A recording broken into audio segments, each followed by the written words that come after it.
आज हम बीकानेर रियासत में हुए अन्य किसान आंदोलन के बारे में पढ़ेंगे। तो बीकानेर रियासत में एक किसान आंदोलन होता है, उसका नाम है दूधवा खारा किसान आंदोलन। दूधवा खारा यह वर्तमान में चूरू जिले में है। तो दूधवा खारा के किसान सामंती अत्याचार व शोषण से पीड़ित थे। यहाँ का जागीरदार था, उसका नाम है सूरजमाल सिंह। यानी कि यहाँ का जो जागीरदार था सूरजमाल सिंह, वो बीकानेर रियासत में सचिव था। इसी वजह से यहाँ के जो किसान थे उनकी बीकानेर रियासत में सुनवाई नहीं होती थी। इसी कारण यहाँ के किसान दुखी थे। वर्ष 1944 ईस्वी में यहाँ का जागीरदार दूधवा खारा का जागीरदार सूरजमाल सिंह अपने गांव दूधवा खारा आता है और उन्होंने बीकानेर रियासत की पुलिस की सहायता से किसानों को उनकी जमीनों से ही बेदखल करके वो जमीन अपने भाइयों को दे दी। 1944 ईस्वी जागीरदार अपने गांव आता है, रियासत पुलिस की सहायता से किसानों से जमीन छीनता है और उन जमीनों को अपने छोटे भाइयों को दे देता है। इसका किसानों ने विरोध किया, लेकिन यहाँ का जो जागीरदार था वो बीकानेर रियासत में सचिव था। इसी वजह से यहाँ के किसानों की वहां पर सुनवाई नहीं हुई। किसान नेता चौधरी हनुमान सिंह ने अत्याचारों के विरुद्ध आवाज उठाई। आज हम बीकानेर रियासत में हुए किसान आंदोलन के बारे में पढ़ेंगे। बीकानेर रियासत में एक किसान आंदोलन होता है, दूधवा खारा किसान आंदोलन। दूधवा खारा वर्तमान में चूरू जिले में है। यहाँ के किसान सामंती अत्याचार व शोषण से पीड़ित थे। यहाँ का जागीरदार था सूरजमाल सिंह बीकानेर रियासत में सचिव था। इसी कारण उसके विरुद्ध जो शिकायतें होती थी उसकी कोई भी सुनवाई नहीं करता था। 1944 ईस्वी में जागीरदार सूरजमाल सिंह अपने गांव दूधवा खारा आता है और उसने किसानों को भूमि से बेदखल करके अपने भाइयों को दे दी। 1944 ईस्वी जागीरदार अपने गांव आता है और बीकानेर रियासत की पुलिस की सहायता से किसानों को उनकी जमीन से बेदखल करके वो जमीन अपने भाई को दे देता है। किसानों ने इसका विरोध किया, लेकिन उनके विरोध की कोई भी सुनवाई नहीं होती है। इसका किसान नेता चौधरी हनुमान सिंह ने अत्याचारों के विरुद्ध आवाज उठाई। यानी कि यहाँ का जो जागीरदार था उसके विरुद्ध किसान नेता चौधरी हनुमान सिंह ने आवाज उठाई। जून 1944 ईस्वी में हनुमान सिंह अपने समस्याएं बीकानेर के महाराजा शार्दुल सिंह को बताता है। माउंट आबू में जून 1944 को हनुमान सिंह अपनी समस्याएं, उसकी जो भी समस्याएं, किसानों की जो भी समस्याएं थी वो समस्याएं बीकानेर के महाराजा शार्दुल सिंह को बताता है। लेकिन बीकानेर के महाराजा शार्दुल सिंह ने किसानों की जो समस्याएं थी उन पर कोई भी ध्यान नहीं दिया। अपनी समस्याएं सुनाने के बाद जब हनुमान सिंह माउंट आबू से लौट रहा था तब उसको गिरफ्तार कर लिया जाता है। 2 जुलाई 1945 को दूधवा खारा व राजगढ़ के 300 किसान मिलकर बीकानेर में हनुमान सिंह को छुड़वाने हेतु प्रदर्शन करते हैं। 2 जुलाई 1945 दूधवा खारा और राजगढ़ के 300 किसान मिलकर हनुमान सिंह को छुड़वाने के लिए प्रदर्शन करते हैं बीकानेर में। बीकानेर प्रजा परिषद के महाराम वेदे ने भी किसानों की समस्याओं को उजागर किया। इन्होंने हनुमान सिंह को छुड़ाने के लिए भी प्रयास किया। इसी वजह से महाराम वेदे को गिरफ्तार कर लिया जाता है। हनुमान सिंह पर देशद्रोह का मुकदमा चलाया जाता है। 10 अगस्त 1945 को हनुमान सिंह को जेल से रिहा कर दिया जाता है, क्योंकि हनुमान सिंह ने जेल में भूख हड़ताल कर दी थी।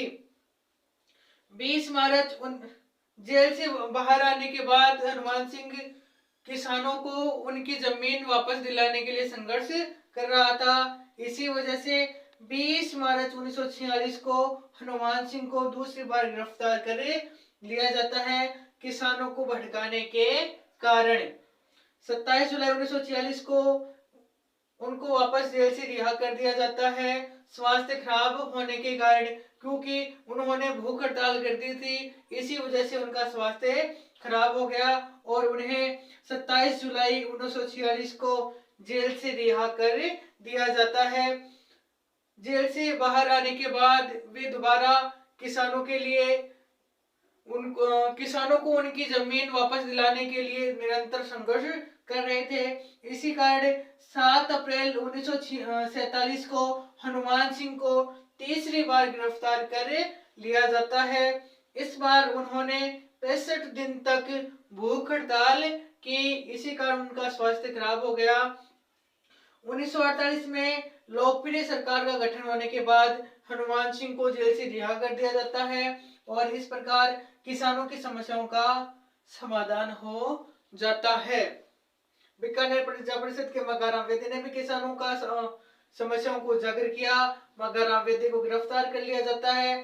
फिर हनुमान सिंह पर देशद्रोह का मुकदमा चलाया जाता है। 10 अगस्त 1945 को इनको जेल से रिहा कर दिया जाता है। 20 मार्च 1946 को इनको वापस गिरफ्तार कर लिया जाता है। 27 जुलाई 1946 को इनको जेल से रिहा कर दिया जाता है। 7 अप्रैल 1947 को इनको तीसरी बार गिरफ्तार कर लिया जाता है। 1948 में लोकप्रिय सरकार का गठन हुआ, इसी वजह से किसानों की जो भी समस्याएं थी उनका समाधान हो गया। बीकानेर राज्य परिषद के नेतृत्व में किसान आंदोलन। बीकानेर प्रजा परिषद का गठन 22 जुलाई 1942 ईस्वी को वकील रघुवर दयाल गोयल के द्वारा किया जाता है। बीकानेर प्रजा परिषद 22 जुलाई 1942 वकील रघुवर दयाल गोयल के द्वारा इसका गठन कर दिया जाता है। इसका उद्देश्य बीकानेर में उत्तरदायी शासन की स्थापना करना, यानी कि बीकानेर में उत्तरदायी शासन की स्थापना करने के लिए बीकानेर प्रजा परिषद का गठन किया जाता है। 22 जुलाई 1942 ईस्वी को वकील रघुवर दयाल गोयल के द्वारा। 1946 में कुंभराम आर्य इस प्रजा परिषद में सदस्य बनते हैं और उन्होंने स्वतंत्र रूप से किसान आंदोलन का नेतृत्व किया। 1946 ईस्वी में कुंभराम आर्य ने किसान आंदोलन चलाया। 7 अप्रैल 1946 को प्रजा परिषद की एक सभा होती है लल्लाना गांव राजगढ़ में। 7 अप्रैल 1946 को प्रजा परिषद की सभा हुई। इसकी अध्यक्षता की कुंभराम आर्य ने यहाँ के जागीरदारों की आलोचना की। इसी वजह से कुंभराम आर्य और उनके साथियों का वारंट जारी होते हैं। 1 मई 1946 ईस्वी को कुंभराम को गिरफ्तार कर लिया जाता है।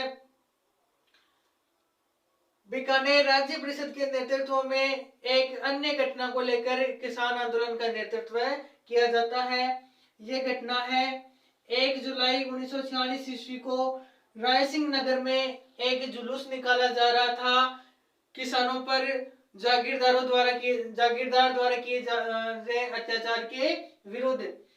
1 जुलाई 1946 रायसिंह नगर किसान जुलूस निकाल रहे थे। इस दौरान पुलिस ने इस जुलूस पर गोलियां चलाई, जिसमें बीरबल सिंह नाम के कार्यकर्ता की मृत्यु हो जाती है। 17 जुलाई को बीकानेर रियासत में बीरबल दिवस मनाया जाता है। रायसिंह नगर में जिस कार्यकर्ता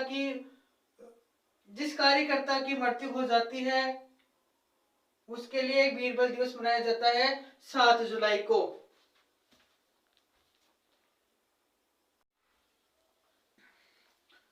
अखिल भारतीय देशी राज्य लोक परिषद के हीरालाल शास्त्री व गोकुल भाई भट्ट, बीकानेर प्रजा परिषद के रघुवर दयाल ने रायसिंह नगर की घटना की समीक्षा की।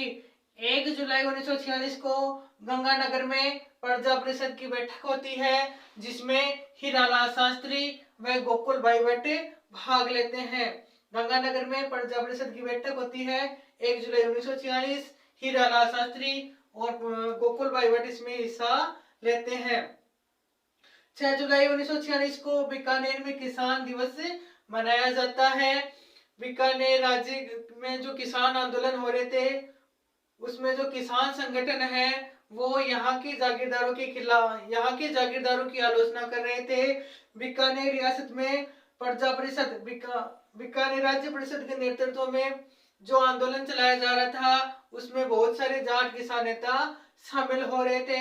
इसी वजह से बीकानेर रियासत में प्रजा परिषद की शक्ति को कम करने के लिए जाट सभा का गठन किया गया। चौधरी ख्याली सिंह ने 1 जुलाई 1946 को जब चौधरी ख्याली सिंह ने जाट सभा का गठन कर दिया तब चौधरी ख्याली सिंह को बीकानेर राज्य के मंत्रिमंडल में ग्रामीण पुनर्निर्माण मंत्री बनाया गया।